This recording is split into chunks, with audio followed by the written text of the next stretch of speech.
지난해 서울 아파트 증여가 12,000건이었다고 합니다. 이 물건은 앞으로 5년간 시장에서 사라집니다. 왜 이런 말이 나오는지 제가 좀 설명을 드릴 거고요.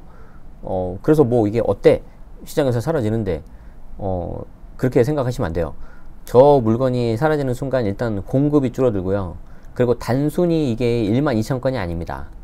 이 12,000건은요 아마도 내가 좀 사고 싶어 하는 서울 아파트일 가능성이 높습니다. 왜 그런지 설명을 드리도록 하죠. 자, 조선일보 조선비즈에서 가져온 기자고요. 기사고요. 연지연 기자님 그리고 유병훈 기자님이 작성하신 거네요. 지난해 서울 아파트 증여 12,000건, 이 물건은 5년간 시장에서 사라진답니다. 2주택자인 A씨는 지난해 종부세 고지서를 받고 결국 전세를 주고 있던 서울 강남구 아파트를 아들한테 증여했다. 너무 많이 나온 거죠. 딱 보아하니 이 2주택자인데 종부세가 많이 나왔다는 거는 일단 이 2주택이 조정일 가능성이 거의 99%예요. 조정 2주택이어야지 종부세 중과세율이 들어가거든요. 더 높은 세율로 들어가거든요. 그리고 그 중에 강남구 아파트를 아들한테 증여했다고 합니다. 제가 말씀드리고 싶은 게 바로 이거예요. 증여를 하는 것 자체는 물건 자체가 앞으로 5년 동안 안 나오는 것도 있지만 내가 갖고 있는 두 개 중에서 대체적으로 보면은 좋은 거를 자녀한테 줄 가능성이 매우 높아요. 그러면은 여기 있는 물건들이 다 내가 원하는 그런 좋은 물건들의 가능성이 높고 결국에는 단순히 물량이 줄어드는 게 아니라 내가 좋아하는 매수하고 싶은 그런 물건들이 줄어든다는 거죠. 어떤 내용인지 다시 한번 이제 상세하게 설명 들어볼게요. 다주택자에 대한 세율이 앞으로도 낮아지기는 어려울 것으로 판단했기 때문이라는데 이때 세율은 이제 양도세 중과세율 말하는 거겠죠. 그러니까 지금 제가 보니까 무슨 이여당 그런 말 하면 계속 노란 딱지가 붙더라고요. 짜증나가지고 제가 무슨 정치적 얘기도 안 했는데 무슨 정책에 대해서 이야기를 했는데 그래가지고 제가 지금 표현 안 하겠습니다. 기분 나빠서. 어쨌든 그 두 분이 계속해서 지금 중과세율, 양도세 중과세율 내린다고 하거든요. 그건 모르겠어요. 그때 가봐야 아는 거지. 화장실 들어갈 때랑 나올 때랑 다르잖아요. 어쨌든 뭐 이분도 그렇게 판단하신 것 같아요. 다주택자의 세율이 양도세 세율이 앞으로도 낮아지기는 어려울 것 같다. 아니면 뭐 이제 종부세 세율을 의미하는 걸 수도 있겠습니다. 노원구 아파트는 A씨가 거주하는데 쓸 예정이다. 이거 보세요. 이 A씨는요 노원 아파트하고 강남 아파트를 가지고 있었습니다. 자, 그러면 제가 말씀드렸던 가정이 맞지 않습니까? 사례 봅시다. 자, 사례의 A씨를 보면은 2주택자인데요. 이게 A가 있고요. B가 있다고 합시다. 이게 이제 강남구, 이게 이제 전세 주고 있었고요. 그리고 이제 노원구, 요게 이제 앞으로 향후 거주 예정이라고 해요. 그쵸? 제가 봤을 땐 노원에서 지금 살고 있을 것 같은데. 자, 요렇게 두 개가 돼 있는데 중요한 게 뭡니까? 강남구 조정 대상 지역이죠. 아니 뭐 투기 지역 아니에요? 지금 우리는 부동산 세금이잖아요. 부동산 세금에서는 조정이냐 아니냐가 되게 중요해요. 뭐 청약, 대출 이쪽으로 넘어가면 투기 과열, 뭐 투기 지역 이게 중요한데, 그래서 제 수강생들한테도 제가 아주 잔소리하는 것 중에 하나가 뭐냐면은 뭐 질문을 할 때도 아니 제발 조정인지 비조정인지를 꼭 말하라고. 뭐 투기 과열 지역입니다. 규제 지역입니다. 그런 거 다 필요 없다고. 조정인지 아닌지가 되게 중요해요. 세금에서는. 그래서 여러분들도 나중에 세무사님하고 상담하거나 뭐 그럴 일이 있으시잖아요. 그래서 조정지역 여부를 꼭 확인하시고, 물론 이제 세무사님들이 검증해 주실 건데 혹시 모르니까. 자, 어쨌든 제가 잠깐 흥분했어요. 왜냐면 그 중요한 정보 하나가 때문에 몇 천만 원 왔다 갔다 하거든요. 자, 어쨌든 강남구 조정 그리고 노원도 조정입니다. 그러면 종부세가 어떻게 되는 거예요? 조정이니까 이게 이제 종부세가 중과세율이 들어가요. 0.6에서 3.0이 아니라 1.2%에서 6.0% 이렇게 들어가는 거죠. 세율이 이게 무시 못해요. 진짜 높아요. 이거 한 2%, 3%짜리 가버리면 종부세 한 3, 4천만 원 금방 나오더라고요. 그리고 또 뭐가 있어요? 조정이니까 양도세 중과세율도 들어가죠. 자, 그럼 여러분들이 이 A씨라고 생각을 해봐요. 종부세가 너무 많이 나와요. 너무 많이 나와가지고 한 몇 천만 원 나왔을 거예요, 작년에. 강남하고 노원 이렇게 두 개 갖고 있으면은. 그러면은 이제 이분이 이제 고민을 하는 거죠. 어떻게 해야 될 거냐. 하나 증여를 이제 하려고 하시는 거예요. 자, 그러면 여기서 증여를 한다. 어떤 거 하시겠어요? 어떤 거 하시겠어요? Which one?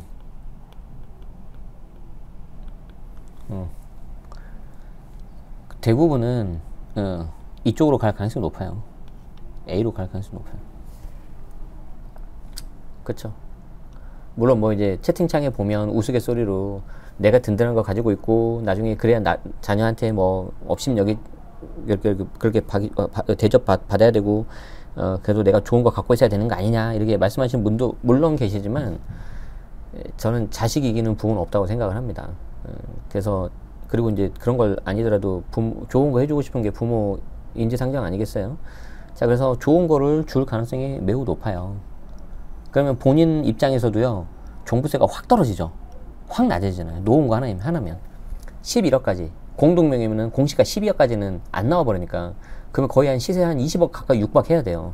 그럼 노원구 종부세는 나올 일이 거의 없어요. 물론 이제 그보다 비싼 것도 있겠지만 평균적으로 봤을 때 맞잖아요. 그쵸? 그럼 본인도 종부세 줄여버리고 그냥 이거 적당히 가지고 있다가 최종 1주택 비과세 받을 수도 있는 거죠. 그리고 자녀한테도 강남에 있는 좋은 물건 넘길 수 있는 거고. 자, 그러면은 여기 보세요. 이거는 사례 A씨하고 A씨의 자녀를 봤는데, 자, 반대 케이스 봅시다. 반대 케이스. 자, 반대 입장에서 봐요. 반대 입장에서. 매수자 입장에서 봐요. 내가 매수자예요. 임차인이에요. 내가 사고 싶은 건 뭐예요? 내가 사고 싶은 건 뭐예요? B예요? A예요? 좀 특정 지역이 나와서 좀 죄송하긴 합니다. 좀 죄송하긴 한데 그냥 일반적인 걸로 말씀드리면은 노원구도 물론 살기 좋고 학군도 좋고 좋지만 강남구 쪽을 좀 매수하고 싶잖아요. 이 사람은 그럴 가능성이 높잖아요. 그쵸? 자, 그러면 이 사람 입장에서는 요걸 사고 싶었는데 이 사람이 증여로 쏙 가버렸어요. 이게 증여로 가버렸어요. 그럼 어떻게 되는 거예요? 일단 이게 증여로 가버렸잖아요. 그러면 5년간 시장에 안 나와요. 그리고 제가 봤을 때는 5년이 아니라 플러스 알파 계속해서 가지고 갈 가능성이 높아요. 이 자녀가. 그러면 왜 5년간 안 나오느냐? 그걸 이제 설명드리도록 하죠. 지난해 서울 아파트 12,435채가 증여된 것으로 나타나는데 이 아파트들은 앞으로 5년간 매매 시장에 나오지 않을 가능성이 크다고 보고 있다. 2월 과세를 피하려면 어쩔 수 없다는 건데 2월 과세는 증여받은 사람이 5년 이내에 증여받은 토지나 건물을 양도하면 취득가액을 증여자 취득가로 적용해서 계산하는 걸 말한다. 말이 좀 어려운데 증여자 취득가라고 하니까 아까 사례에서 부모님이죠. 부모님. 그 증여해주신 부모님이 당초 취득했던 아주 옛날 가격, 낮은 가격 그걸로 돌아간다는 거예요. 그럼 양도 차익이 그만큼 커지겠죠. 네. 이따 그림으로 보여드릴게요. 자, 서울에서 아파트 증여가 12,400 넘어갈게요. 이거는 서울 아파트 증여가 고가주택이 밀집한 강남 4구에서 집중적으로 이루어졌다. 절반 이상인 6,600건이 이 강남 4구였는데 이 중 강남구 아파트의 증여 건수는 2,503건이었다. 거의 한 몇 프로인가요? 한 40%? 절반 가까이네. 절반 가까이. 이는 한국부동산원이 2006년 관련 통계를 집계하기 시작한 이래 가장 많은 수치다. 그러겠죠. 모든 역사를 다 지금 갈아치우고 있습니다. 부동산 관련된 역사를. 부동산 시장 관계자들은 똘똘한 한 채를 자녀에게 물려줬다고 생각하는 이들이 많았던 결과를 해석하는데 이거는 분석할 필요도 없어요. 그냥 사람의 기본적인 그냥 인지상정, 그냥 상식적인 선에서 생각해보면 돼요. 그냥 자식 잘 되라는 의미에서 부모 입장에서는 그럴 수밖에 없고 게다가 본인 세금까지 줄어드니 더 좋죠. 강남 아파트는 근로소득을 모아 사기 어려울 만큼 비싼 데다가 여력이 있다고 해도 마음에 드는 물건을 매물을 찾는 것 자체가 어렵다. 그래서 자녀에게 물려주고 싶은 마음이 생겨보다 이게 기본적으로 무슨 분석을 하고 말 게 뭐가 있어요. 그냥 때로는 어떤 상식적인 어떤 직관에 의한 그렇게 간단히 생각하는 게 훨씬 좋은 결과를 나타낼 수 있어요. 제가 최근에 본 책에 박사님들이 다 연구한 결과를 보니까 제가 어설프게 하는 말이 아니고요. 자, 양도세가 높은 것도 이유로 꼽힌다. 다주택자의 경우 양도차익이 10억이 넘어가면 과표가 10억이 넘어가면 45%거든요. 거기 2주택 중과하면은 20%가 붙어서 65. 3주택 중과하면은 30%포인트가 붙어서 75까지 갑니다. 가끔가다 이거를 내가 낸 세금 자체에 있어서 20% 30% 올라간다고 착각하시는 분들이 계시더라고요. 그렇게 해서 팔아가지고 자기가 계산한 것보다 9,500만 원 더 나와서 세무사님한테 펑펑 울면서 통화를 했던 그런 아주머니도 계시죠. 어차피 이렇게 세금이 많이 나오는데 내가 양도세로 세금 내느니 그냥 증여세하고 취득세 내고 그냥 자녀한테 주겠다. 뭐 이것도 그렇게 생각할 수 있죠. 여기에 지난해 새로 입주한 아파트 일반 분양 물량 중 절반가량도 증여가 이루어진 물건이다. 와이고야. 최근엔 부부 공동명의로 아파트를 보유하는 경우가 많은데 일반 분양에 당첨된 아파트의 경우 부부 중 한쪽 명의 청약통장을 사용하고 이를 부부 공동명의로 돌리는 과정에서 부부간 증여가 이루어진다. 무슨 말씀인지 아시겠어요? 그러니까 그 부부간에 일단 당첨이 너무 어렵잖아요. 청약이. 근데 그 중에 한 명이 당첨이 되는 거예요. 그리고 나서 이제 그걸 마지막에 잔금 치를 때 그거를 이제 공동명의로 바꾸는 건데 그 과정에서 6억 10년 동안 6억은 증여세를 안 내니까 그걸 최대한 활용하는 거죠. 아니 분양권이 전매가 안 되지 않냐. 부부 공동명의 되잖아요. 예외적으로. 토지건물 전문 정보업체 밸류맵 2020년에 입주한 아파트 두 곳의 소유자 현황을 분석해본 결과 일반 분양 주택의 절반 이상은 부부 공동명의인 것으로 나타났다. 이제 이거는 똘똘한 한 채를 갖고 있을 때 이렇게 하시는 게 중요하고, 내가 만약에 똘똘한 하나가 있고 혹시 하나가 더 생긴다면 이때는 조심해야 돼요. 오히려 부부 공동명의 할 때 종부세가 훨씬 더 많이 나올 수 있습니다. 자, 반포 센트럴자의 일반 분양 145가구 경우에 94가구가 공동명의고, 그렇죠. 어차피 똘똘한 거 하나 갖고 있을 테니까. 당산 센트럴 아이파크 같은 경우에도 154가구 중 79가구가 공동명의. 자, 이제 전문가들은 늘어난 증여가 매매시장에 나올 만한 잠재 주택수를 줄이는 역할을 한다고 우려한다. 주택을 증여받고 5년 내에 매도하면 이월과세로 계산되는 건데, 예를 들어서 2020년 1월 서울 반포의 레미안 퍼스티지, 반포 레미안, 그 지금 아리팍 건너편에 있는 거, 원베일리 바로 앞에 있는 거죠. 전 여기 좋아해요. 가고 싶어요. 아무튼 전용 59제곱미터짜리 보면은 우리가 흔히 말하는 게 20 몇 평입니다. 실거래가 21억 4천만 원을 증여받은 사람 수중자가 22년 1월에 30억에 매도를 하면 양도소득세 기준은 21억 4천이 아니라 증여자의 취득가액이 된다. 증여자가 이 아파트를 분양받았다면 2008년 당시 분양가액 약 11억 수준의 취득가액이 돼가지고 11억에 사서 30억에 매도한 것으로 양도세를 계산한다. 뭔 말인지 모르겠죠. 이거는 그림을 좀 봐야죠. 그래서 제가 그리려다가 아유 제 자료 있는 거 그냥 하나 가져왔어요. 그래서 요거는 제가 특별히 좀 설명을 좀 드리도록 하죠. 아까 이제 반포 레미안이 있어가지고 뭐 11억, 뭐 20억, 30억 있는데 좀 우리는 쉬운 거 해볼게요. 자, 5억짜리를 아버지가 사요. 2020년 1월 달에. 그리고 5년이 지나서 얘가 8억으로 올라갔습니다. 그리고 나서 이 8억으로 올라가면은 이걸 자녀한테 증여를 하는 거죠. 그런데 이제 이 자녀가 5년이 지난 2030년에 이걸 매도하면 상관이 없는데 5년이 안 된, 예를 들어서 2028년에 이걸 매도해 버리잖아요. 병한테 매도하잖아요. 그러면은 이걸 10억에 매도하면 취득가가, 증여 취득가는 시세 8억인데 이때 증여 취득가 8억에 대해서 10억 이렇게 하면은 2억에 대해서만 내가 양도세를 내버리잖아요. 그러면 다 이런 식으로 증여한 다음에 팔아버리면은 양도세가 줄어들 버리잖아요.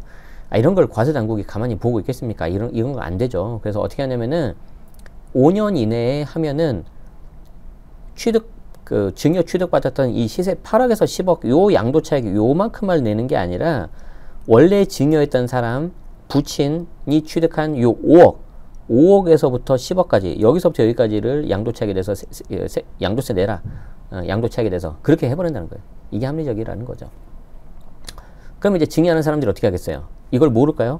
엄청 잘 알아요. 이게 자산가 분들은 우리보다 훨씬 더 세금에 대해서 많이 알고 있어요. 심지어 일부 세무사님들보다 더 많이 아는 분들도 엄청 많아요.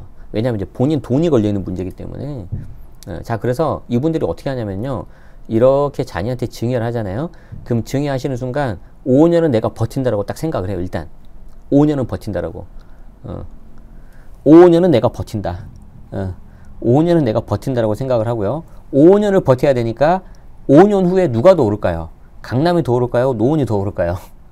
수익률로 보면 노원이 더 오를 수도 있어요. 그렇지만 안전자산 관점에서 보면은, 투자가치 관점에서 보면은 강남이 좀 더 선호가 되겠죠. 그래서 이거는 거의 진리입니다. 진리. 가지고 있는 물건 중에서 하나를 증여한다. 그러면 최소 5년은 안 나온다. 두 번째, 좋은 놈을 준다. 가장 기본이에요, 가장 기본. 그래서 여기 이걸 쳐다보는 사람은 그냥 손가락만 빨아야 될 수도 있다. 이게 돼버린 거죠. 그래서 이게 증여가 늘어나는 게 절대 이 사람들한테 좋은 게 아니에요. 그러니까 정말 여러모로 지금 이 부동산 정책이 여러모로 지금 피해를 입히고 있는 겁니다. 증여하는 사람 입장에서는 보유세가 너무 많이 나오니까 그런 거래 비용을 내가면서 증여를 해야 되는 거고, 또 나도 지금 열심히 노력해가지고 돈 모아서 나도 좀 상대적으로 좋다는 그런 곳에 가서 좀 매수하고 싶은 분들한테는 사고 싶은 물건 자체가 이제 줄어들어 버리는 거죠. 예를 들어서 저도 아까 말씀드렸잖아요. 저 여기 좋아한다고 반포 레미안. 그런데 여기 이런 식으로 쑥 들어가 버렸잖아요. 물건이. 뭐 돈도 없지만 뭐 물건 자체가 없어요. 이게. 그게 이제 시장이 줄어버린 거죠. 여기 나오잖아요. 대치동의 A 공인중개사 대표는 강남 아파트는 근로소득을 모아 사기 어려울 만큼 비싼 데다가 여력이 있다고 하더라도 마음에 드는 매물을 찾는 것 자체가 어렵다. 딱 저 말이에요, 그냥. 그래서 여기에 대한 내용은 계속해서 제가 증여 기사가 많이 건수가 늘어난다고 했을 때부터 말씀드렸던 것 같아요. 그런데 이제 뭐 이번에 조선일보에서 제목이 탁 꼭 집어서 나왔길래 그래 잘 됐다, 다시 한번 설명해 줘야겠다 해서 이제 가져온 거죠, 제가. 우병탁 세무사님은 위의 사례라면 2025년 1월 이후로 매도해야 양도세 기준액을 증여가액으로 계산할 수 있다. 이런 이월과세를 피하기 위해 증여받은 물건은 약 5년간 매매되지 않을 가능성이 크다라고 한 거죠. 그래서 우병탁 세무사님은 여기 보세요. 2020년 1월 달에 서울 반포 레미안 반네퍼, 줄여서 반네퍼라 하는데 저는 그냥 반포 레미안을 할게요. 반포 레미안 같은 경우에 이거를 21억 4천에 증여를 하고 나중에 예를 들어서 30억에 매도한다고 하더라도 5년 후에 매도해야지 증여받았던 요 21억 4천이 취득가가 된다는 거죠. 그렇지 않고 5년 안에 해버리면은 11억이 취득가가 돼가지고 양도차익이 그만큼 확 늘어가지고 거의 한 반 이상의 세금으로 나갈 거고요. 물론 그때 냈었던 증여세는 취득가액으로 인정을 받긴 받아요. 근데 이거는 세금적인 측면에서 그렇고, 이제 투자 관점에서 자산관리 측면에서 보자면은 제 개인적인 생각으로는 저 물건은 5년 지나도 안 나올 가능성이 높아요. 자, 이 정도 하겠습니다. 이제 요거 증여가 이렇게 늘어나면 여러분들은 앞으로 어떻게 해야 돼요? 여러분들이 경제 기사를 보는데 증여가 늘어난다는 기사가 나옵니다. 그럼 어떤 생각을 해야 돼요? 그냥 그런가 보구나 라고 생각하시면 안 되고, 야, 이거 매물이 더 없겠네. 그리고 더 좋은 물건은 쏙 들어가겠네. 그리고 이걸 증여받은 자녀들은 이걸 5년 후에 과연 팔까? 안 팔 것 같은데, 만약에 판다면 이걸 팔고 더 좋은 데로 가겠죠. 어쨌든 그런 식으로 좀 보실 수 있는 눈을 기르셨으면 좋겠습니다. 네, 도움 되셨다면 좋아요, 구독 부탁드리도록 하겠습니다. 다음에도 유용한 정보 가져와서 여러분과 또 함께 이야기하도록 하죠. 끝까지 시청해 주셔서 고맙습니다. 즐거운 하루 보내십시오.